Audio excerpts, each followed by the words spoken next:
Rey Fenix akan debut di SmackDown minggu depan. Wasit WWE berubah jadi pegulat. John Cena fokus ngadepin Cody Rhodes di Mania. Dan masih banyak lagi.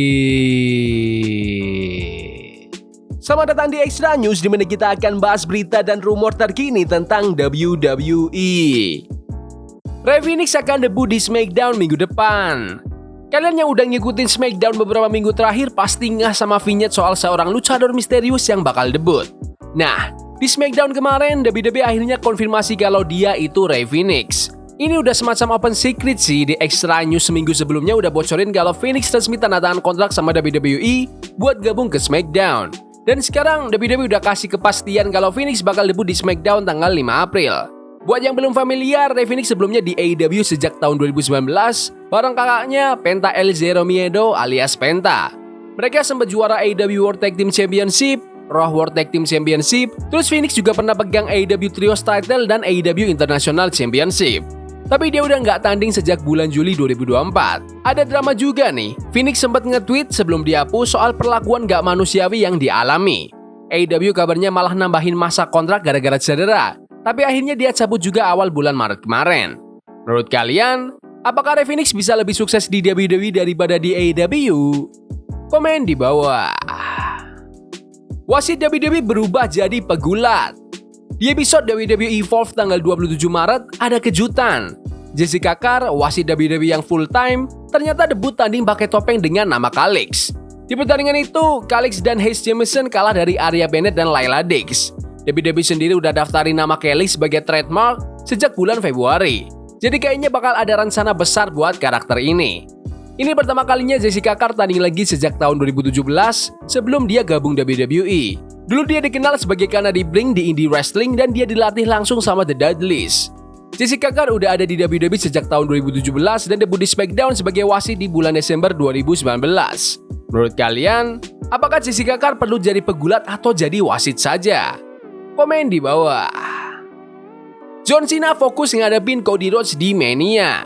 John Cena lagi ada di farewell tournya setelah bertahun-tahun jadi wajah WWE. Semua makin gila setelah dia menang Elimination Chamber dan dapat kesempatan buat tanding lawan Cody Rhodes buat Undisputed WWE Championship di WrestleMania 41. Tapi yang paling bikin heboh, Cena akhirnya heel turn dan gabung sama The Rock. Ini benar-benar sesuatu yang nggak ada yang nyangka bakal kejadian. Dalam wawancaranya sama Mike McDaniel dari Sports Illustrated, Cena ditanya apa yang bikin dia masih terus maju di titik karirnya sekarang. Aku rasa prinsipku nggak berubah, terlepas dari tantangan yang ada di depan, kata Cena. Kadang kalau kita udah nyaman, itu malah bikin kita nggak berkembang. Jadi setiap hari ada tantangan baru, dan sekarang aku cuma fokus buat ngadepin yang ada di depanku. Cena juga ditanya soal masa depannya, tapi dia nggak mau kasih bocoran dan nyuruh fans buat nonton langsung. Kalau aku ngomong, itu bakal jadi spoiler buat fans. Jadi aku cuma bisa bilang, tonton aja acaranya buat lihat apa yang bakal terjadi, kata Cena. Cena bakal muncul di Raw tanggal 1 April di London, kayaknya bakal ada sesuatu yang gede banget sebelum WrestleMania. Menurut kalian, apakah kalian ingin John Cena menang di WrestleMania? Komen di bawah. Logan Paul akan gabung dengan John Cena dan The Rock. Kalian masih shock sama heel turn-nya John Cena? Ya, Logan Paul juga. Dalam wawancaranya sama James Brisula dari Newsweek, Logan ditanya soal Cena yang sekarang jadi villain dan kemungkinan mereka bakal tag team bareng. Logan sempat ketawa terus bilang, "Aku sih udah nebak dia bakal nusuk dari belakang. Tapi tetap aja aku nggak nyangka dia beneran heel turn. Gitu gila, aku sih excited banget sama ini. Tapi kalau aku sampai setim sama dia, fix aku yang bakal dihianatin depan semua orang. Itu bisa jadi momen yang bikin dia balik jadi babyface lagi kan. Jadi aku harus hati-hati. Karena aku juga lagi bangun brandku sendiri di wrestling. Tapi jujur, aku suka banget sama heel Cena."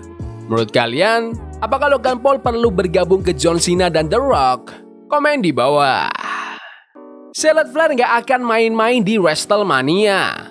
Charlotte Flair nggak tanding sepanjang tahun 2024 gara-gara cedera parah di akhir tahun 2023. Dia kena ACL, MCL, dan meniskusnya robek, jadi harus absen lama buat pemulihan. Tapi pas Royal Rumble kemarin, Charlotte balik dan langsung menang Women's Royal Rumble. Sekarang, Charlotte udah siap buat ngerebut WWE Women's Championship dari Tiffany Stratton di WrestleMania 41. Dalam wawancaranya sama Alex Patel dari The Independent, Charlotte bilang kalau dia nggak balik cuma buat santai-santai. "Aku nggak ada niatan buat pelan-pelan, itu bukan alasan aku balik," kata Charlotte. "Aku belum pernah megang gelar itu, jadi ini sesuatu yang baru buat aku." Aku dulu juara pertama Raw Women's Championship, jadi gelar-gelar ini udah kayak bagian dari DNA ku. Setiap kali salah satu dari gelar itu diangkat, rasanya beda, tapi aku belum pernah punya 2 gelar baru ini. Buat yang lupa, Charlotte Flair udah 15 kali jadi juara di main roster, dan dia udah sering ngomong kalau dia mau ngalahin rekor juara dunia ayahnya, Ric Flair. Jadi bisa jadi WrestleMania ini bakal nambah satu lagi buat Charlotte. Menurut kalian, apakah Charlotte Flair harus kalahkan Tiffany Stratton di WrestleMania? Komen di bawah. Bret Hart dan Stone Cold masuk kategori baru Hall of Fame. WWE ngumumin di SmackDown 28 Maret kalau pertandingan antara Bret Hart vs Stone Cold di WrestleMania 13 bakal diabadikan di WWE Hall of Fame sebagai immortal moment. Buat yang belum pernah nonton, ini salah satu pertandingan terbaik sepanjang masa yang bikin Stone Cold naik level dari heel jadi megastar anti-hero. Mereka juga konfirmasi kalau Bret Hart dan Steve Austin bakal hadir langsung di acara Hall of Fame tanggal 19 April nanti. Menurut kalian, apakah kalian suka dengan kategori Hall of Fame baru ini? Komen di bawah. The Weeknd dan Playboi Carti siap untuk WrestleMania 41. Jadi di SmackDown kemarin, WWE resmi ngumumin kalau lagu Timeless dari Playboi Carti dan The Weeknd bakal jadi theme song buat WrestleMania 41. Gila sih, ini udah tahun ke-6 berturut-turut The Weeknd jadi pengisi lagu buat WrestleMania. Semua mulai dari Blinding Lights buat WrestleMania 36 tahun 2020, terus ada Save Your Tears di WrestleMania 37, Sacrifice bareng Swedish House Mafia buat WrestleMania 38, sampai Less Than Zero dan Gasolina buat WrestleMania 38 dan 39. Fix, The Weeknd udah kayak bagian dari WrestleMania sekarang. Menurut kalian, apakah lagu Timeless ini cocok untuk WrestleMania 41? Komen di bawah. Yaudah gitu aja video berita hari ini. Jangan lupa like dan subscribe ke channel ini karena aku pengen 15.000 subscriber sebelum WrestleMania. Tolong bantu. Yes boy, see you. Love is a game we play incognito.